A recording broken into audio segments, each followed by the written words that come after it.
What if the mental health condition you've been carrying doesn't actually exist? What if every symptom you've been Googling at 3 a.m., the depression, the anxiety, the ADHD, is being caused by something nobody ever thought to check? Stay with me, because what I'm about to walk you through is going to make you question everything you thought you knew about your own mind. You used to handle things, stress, pressure, bad days. You'd feel it, deal with it, move on. You had this steady floor underneath your feet. You could take a hit and keep walking. But something shifted, and the terrifying part is you can't pinpoint when. There was no single moment, no catastrophic event. It just crept in, like someone turning down the brightness on a screen 1% at a time until you suddenly realize you can barely see anymore. Now a small setback at work doesn't just frustrate you, it flattens you. A friend cancels plans and your brain whispers they don't actually like you. Anxiety shows up on a random Tuesday afternoon. No trigger, no reason, just a tightness in your chest and a voice in your head saying something is seriously wrong with you. Therefore, you do what everyone does now.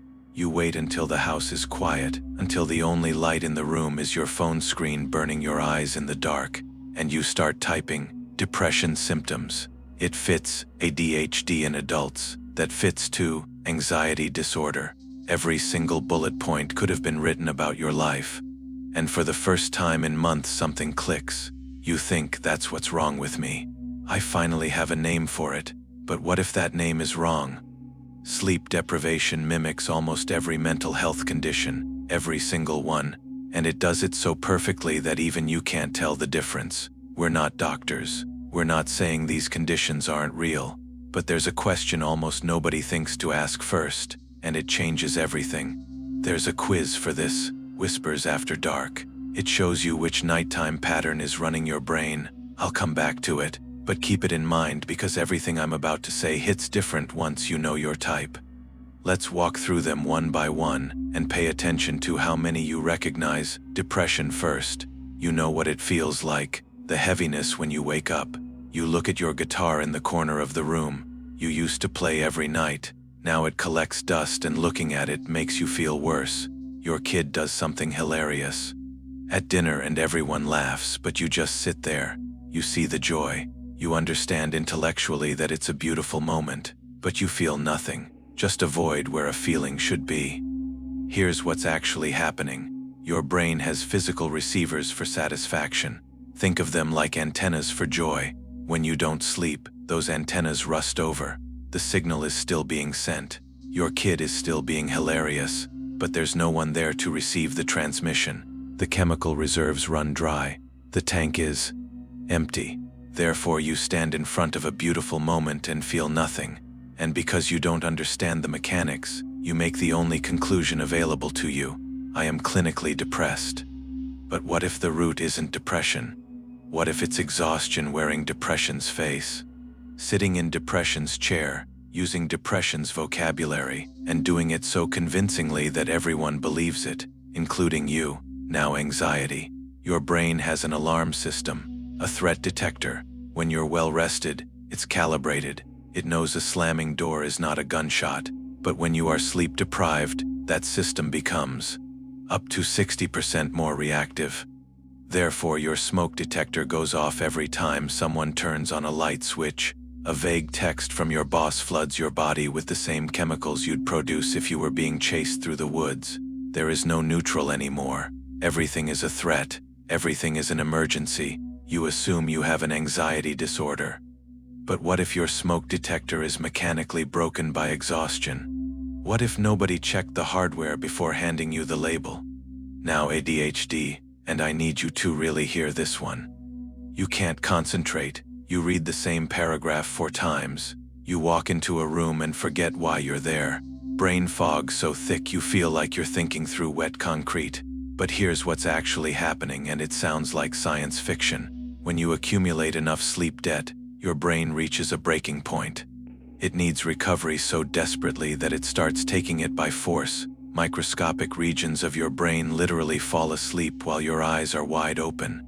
You're sitting in a meeting, looking at your boss, nodding, but pockets of your neural circuitry have gone completely dark.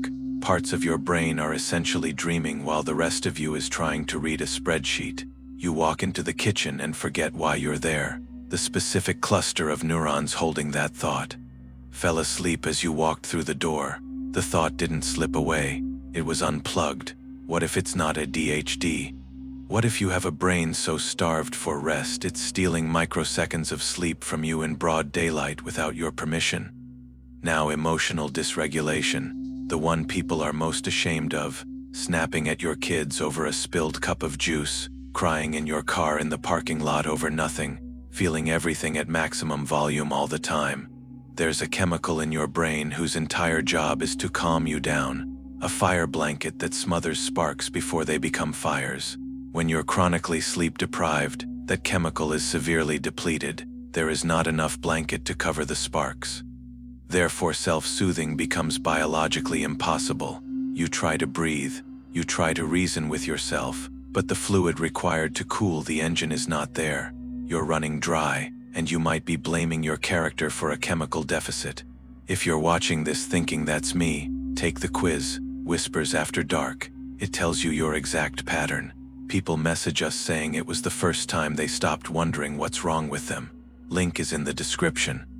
But all of these breakdowns, the rusted antennas, the broken alarm, the micro-sleeps, the missing fire blanket, they all trace back to one structural failure. The logical part of your brain acts as a brake on your emotional center. It's the adult in the room, the referee who looks at the alarm screaming and calmly says, "That was just a door, we're fine." When you are sleep deprived, that connection is severed.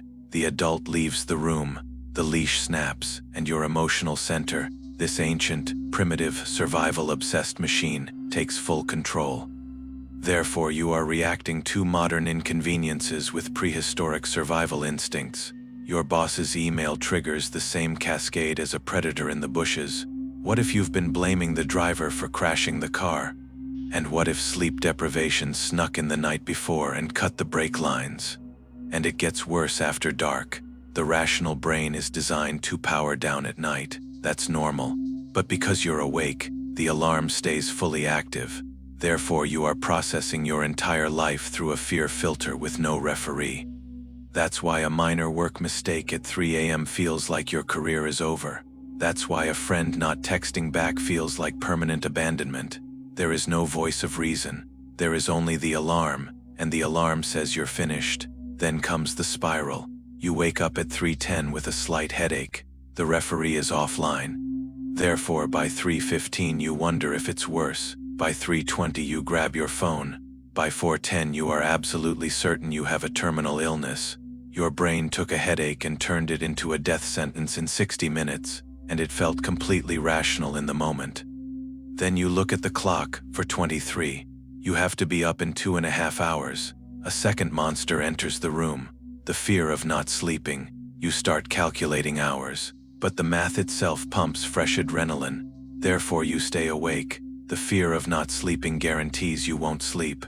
I know this is heavy. I know you're probably already thinking about someone right now. Stay with me, because the part that changes everything is next.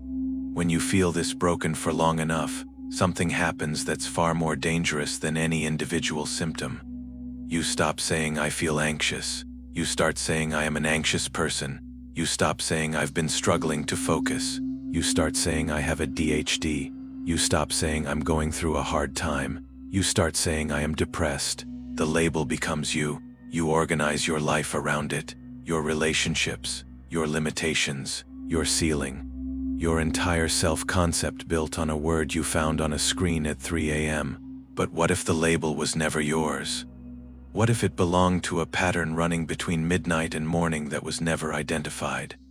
A loop, a program, running every single night, rusting your antennas, swelling your alarm, depleting your fire blanket, cutting your brake lines, and every morning you wake up and blame yourself for the wreckage.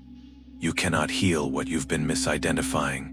If you're struggling, talk to someone, a professional, but ask them the one question nobody asks: what's happening to my sleep? Take the quiz, Whispers After Dark. It shows you which of 4 nighttime patterns your brain runs. Most people who take it say it was the first time they stopped blaming themselves for something that starts every night without their permission. Link is in the description. Take it right now, because in this moment, you see it clearly. The fog has lifted just enough, but by tomorrow morning the fog rolls back in, the alarm screams again, the referee disappears, and you go right back to blaming yourself. Don't let that happen. You're not losing your mind, you're losing your sleep, and your mind is paying the price. The person you're thinking of right now, the one who keeps saying something is wrong with me, send them this. They need to see it before 3 a.m.